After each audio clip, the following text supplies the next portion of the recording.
ভিতর একটা লাশ পাওয়া যায়।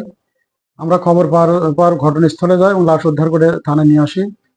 থানায় নিয়ে এসে লাশের যাবতীয় কাজ সম্পন্ন করে আমরা লাশটি ময়নাতদন্তে বগুড়াতে প্রেরণ করি।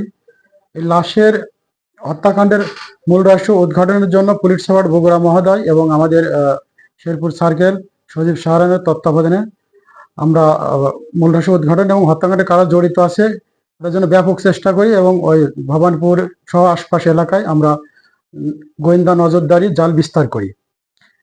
এরই প্রেক্ষিতে গতকাল বেলা ৩টার সময় আমাদের শেরপুর সার্কেলের তত্ত্বাবধানে এবং আমি সহ আমার টিমের মামলা তদন্তকারী এসআই সাহিব সহ অন্যরা জামালপুর গ্রাম হতে আতিক হাসান ও আইনের সাথে সংঘর্ষে জড়িত রাকুল হাসান সিয়ামকে আমরা অ্যারেস্ট করি। অ্যারেস্ট করার পর তাদের দেখানো স্বীকারোক্তি মতে হত্যাকাণ্ডে ব্যবহৃত একটি মইয়ের একটি অংশ এবং হত্যাকাণ্ডে যেটাতে ফাঁসি দিয়েছিল সেই রশি উদ্ধার করি এবং বেগুনের খেতে যে উদ্ধার করি বেগুনের গাছ উদ্ধার করি।